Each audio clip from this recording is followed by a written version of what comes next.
The first thing Daniel noticed wasn't the silence. It was the absence of movement.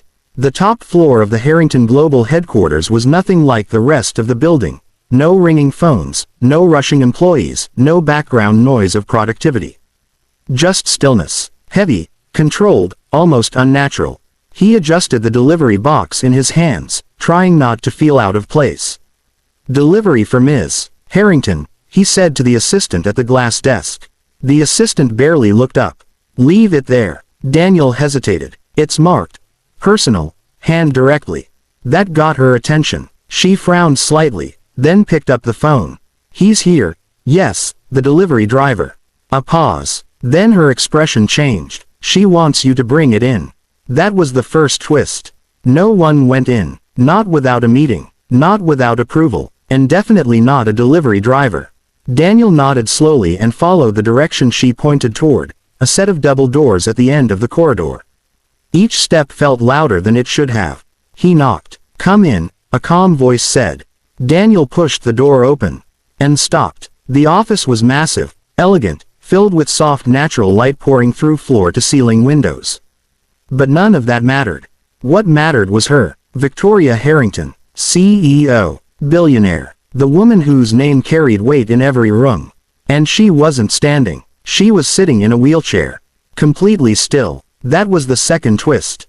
Daniel hadn't known. No one talked about it.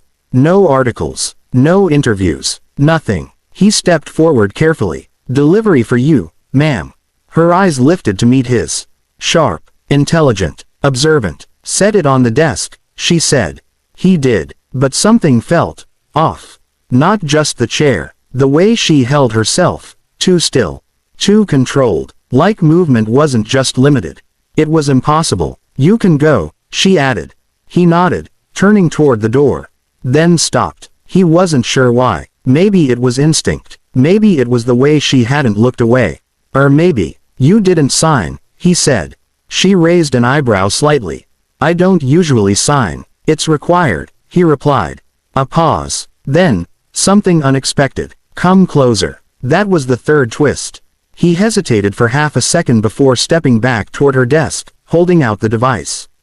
She looked at it, then at him. "I can't," she said simply.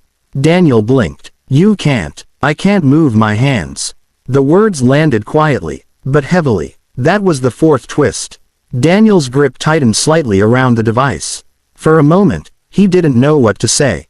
"I'm sorry," he said finally. Her expression didn't change. "Most people are," she replied.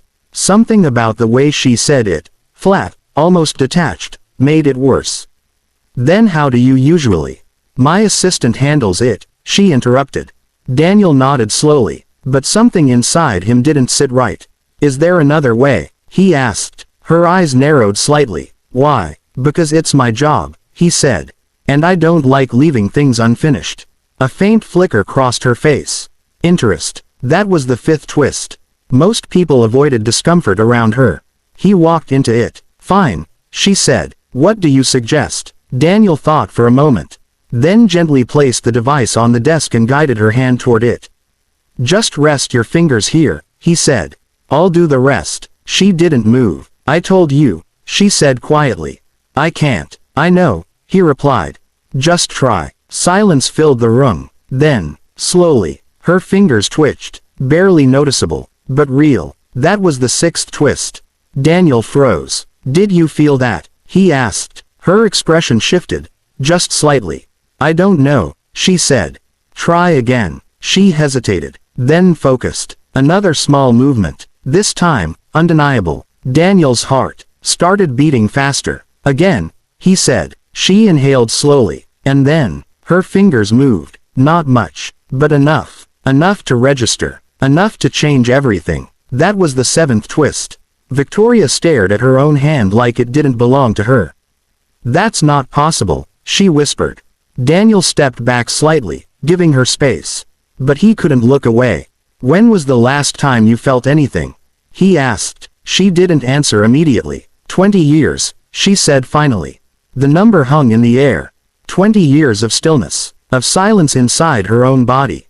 And now, movement. How? She asked, more to herself than to him. Daniel shook his head. I don't know. But something inside him did know. Not scientifically, not logically, emotionally. You stopped trying, he said quietly. Her eyes snapped up to his. What? You accepted it, he continued. You built your life around it. Her expression hardened. Are you suggesting this is my fault? No, he said quickly. I'm saying, maybe your body didn't forget. Maybe you just stopped asking it to respond. That was the eighth twist. No one had ever spoken to her like that. Not doctors, not specialists, not anyone. You're a delivery driver, she said coldly. Not a neurologist. True, he said, but I'm a father. That stopped her. A single dad, he added. Her gaze shifted slightly. That doesn't qualify you, she said. No, he agreed, but it teaches you something. What? That people don't always break the way we think they do. Silence. Real silence. Not the controlled kind. The kind that forces you to think.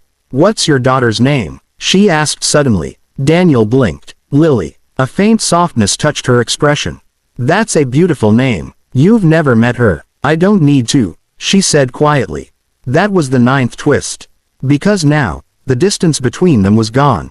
I should go, Daniel said. She nodded. But as he reached the door. Wait, he turned. Come back tomorrow, she said. That was the 10th twist. He frowned. Why? Because I want to try again.